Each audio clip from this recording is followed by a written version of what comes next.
Mais faites la terre. Faites la terre. Christine Béroux fait face à Loana ce matin. Bonjour Christine. Bonjour Anissa, bonjour Loana. Bonjour Christine. Bonjour. Bon, sachez que pour moi, vous êtes une icône et de me dire qu'en ce moment, je suis dans une pièce truffée de caméras en plus avec Loana, ce serait un peu comme être chez Nespresso avec Georges Clooney. Quelque part, j'ai réussi ma vie.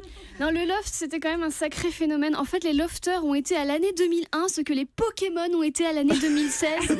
Sauf que vous avez déjà attrapé pour vous mettre dans ce loft qui d'ailleurs, peu de gens le savent, était construit sur un parking de la Plaine Saint-Denis. Alors, après avoir passé 2 mois sur un parking, pas étonnant que la moitié des candidats aient fini sur une voie de garage.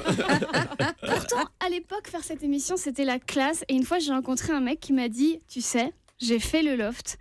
Effectivement, il avait fait le loft d'un immeuble de mon quartier parce qu'en fait, il était maçon.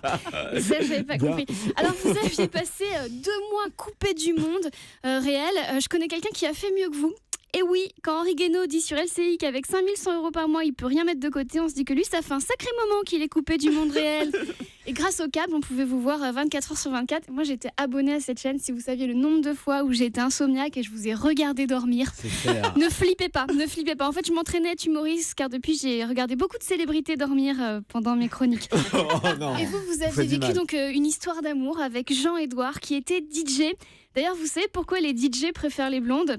Eh bien parce qu'ils aiment caresser les platines. Ouais, je suis en forme. Il paraît que moi-même j'ai un côté DJ parce qu'on me dit souvent de changer de disque. Bon, alors, je reviendrai pas évidemment sur cette histoire de piscine.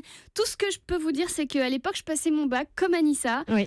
Comme vous, j'étais sous l'eau. Mais c'était moins marrant. Alors, après le loft en 2006, on vous a vu dans Je suis une célébrité, sortez-moi de là. Un titre qui n'est pas sans rappeler ce qu'a essayé de dire Michel Boujna samedi soir dans l'émission de Patrick Sébastien. Maintenant, vous êtes une ange de la télé-réalité et je me disais, moi je pourrais être une ange de la radio parce qu'on dit que les anges n'ont pas de sexe et c'est vrai qu'en ce moment ma vie est plutôt calme.